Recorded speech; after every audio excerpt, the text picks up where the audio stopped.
pengendali dari perusahaan ini kembali menambah porsi kepemilikannya. Nah, apakah menarik dengan adanya aksi pembelian pengendali ini dan bagaimana prospeknya untuk kedepannya? Nah, simak ulasannya di video berikut. Oke, check this out.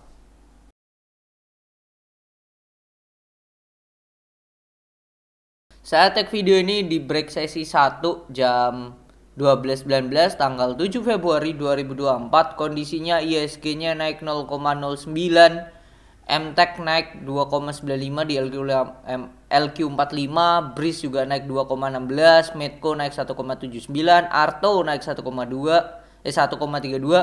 dan MAPI naik 1,27 ya 28. Di member kita cuman di sini follow the giant kembali PTPS karena tadi jam berapa ini ya, saya info jam 9:04, jam 9:12 lah, ada yang masuk 3,8 miliar di average 380 PTPS 1000 lot ya, dan sudah jual di harga 400 kita. Oke, saham yang saya maksud adalah yang melakukan pembelian adalah saham Bird, di mana Purnomo gulung lagi 2,39 juta saham Bluebird. Purnomo Prawiro belum berhenti mengoleksi saham Bluebird, di mana pendiri emiten taksi burung biru itu kembali memborong 2,394 juta lembar, di mana pembeliannya itu di range harga 1675 sampai 1785 dengan pembelian 4,27 miliar. Transaksi dilakukan sebanyak 13 kali periode 11, 24 dan 26 Januari. Transaksi 10 kali. Lalu episode 2 Februari dilakukan 3 transaksi. Transaksi terbesar terjadi pada 24 Januari dengan nilai 951,82 juta. Oke, ini ya. Dengan aksi ini beliau porsi kepemilikannya menjadi 11,5 ya. 11,531%. Ini ya, 11% jadi dia. Oke, selain Pak Purnomo Prawiro, kita cek juga yaitu Bird di sini. Di bagian insider di Stockbit, di sini kita bisa cek ya.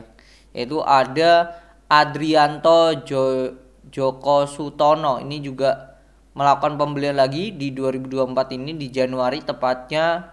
Porsi kepemilikan beliau jadi 5,3%. Nah itu kalau kita cek di profil perusahaan, pengendali paling besar itu PT Pusaka Citra Joko Sutono dengan 28%, masyarakat 26%.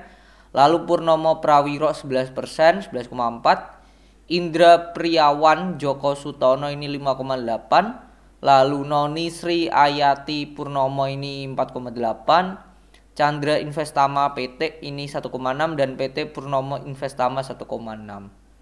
Oke, di direksi juga ada ya.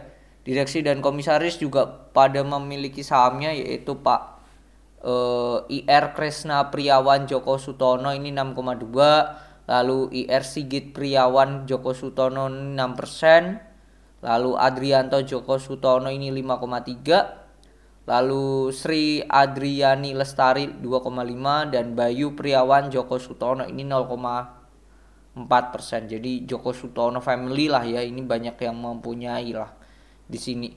Kalau kita lihat sampai kuartal ketiga, mereka labanya naik lah ya, bisa dikatakan naik. Dan kalau kita cek di laporan keuangannya sampai kuartal ketiga itu pendapatan mereka net profitnya itu di 367. Ini dalam juta, jadi 367 M. 367 M sebelumnya 260. Kalau kita cek juga di pendapatan ini di sini dibagi ya beberapa ya. Yaitu ada kendaraan taksi, lalu ada biaya tambahan, sewa kendaraan, komisi lelang, sama sewa gedung, lain-lain. Dan so far ini mengalami kenaikan ya. Semuanya mengalami kenaikan which is good ya menurut saya. Nah, kalau saya melihat seperti ini, jadi ada sentimen yang positif ya dengan adanya aksi pembelian lagi. Kondisinya saat saya tag harganya 1715, PI-nya itu di 8 dan PBV-nya di 0,79. Di saat pengendali melakukan pembelian ada beberapa hal mungkin yang terjadi. Satu, bisa dikatakan nantinya labanya akan sangat cemerlang di 2023 ini. Kan ini belum rilis nih.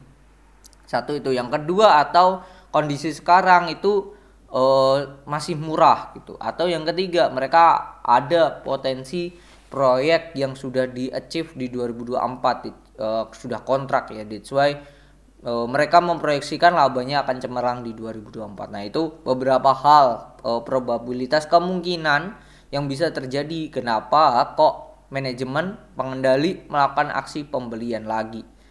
Kalau kita lihat di sini juga secara corporate action, perusahaan ini rajin bagi dividen. Tahun lalu bagi 72 per lembar. Di mana EPS-nya itu senilai, kalau kita cek ya, labanya tahun lalu kan 358 dibagi jumlah lembar 2,5. 143 dividennya tadi 72. Oke. 72 dibagi 143,2. Nah, 50%-nya sendiri. Kalau tahun ini, tahun ini itu EPS-nya sudah 123 tambah 136 tambah 108 itu sudah 367.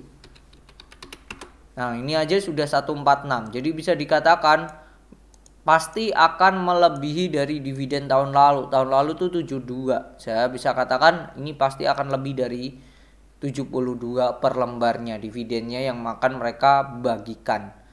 Di sini di Stockbit pun, Stockbit memberikan harga wajar 4,4 triliun. Kondisi sekarang hampir 4,3 lah ya. 4403 dibagi jumlah lembar 2,5. Harga wajarnya di 1760, sekarang 1715. Jadi ada 45 per lembar lah ya. Atau 2% lah ya diskonnya. Kalau kita cek board secara teknikal ya, kondisinya di bawah MA 200 ya. Di bawah MA 200, terus ini habis ada aksi taking profit ya, bandar volumenya distribusi. Jadi selagi masih belum bisa tembus 1725, potensinya makin turun makin besar sih untuk Bluebird. So far kondisinya potensinya akan makin turun makin besar, satu, dan yang kedua ini potensi mereka akan bagi dividen di atas 70 sangatlah besar ya. Jadi itu yang membuat mungkin ya pengendali melakukan pembelian. Jadi yang perlu kita garis bawahi di sini adalah manajemen aja percaya, tahu bahwa ini kondisinya sahamnya masih oke. Jadi mereka melakukan pembelian. Oke, mungkin itu yang bisa saya share. Nah, bagaimana menurut Bapak Ibu dan teman-teman? Apakah Bluebird menarik? Nah, boleh tulis di kolom komentar. Oke, semoga bermanfaat dan see you on the next video. Bye-bye.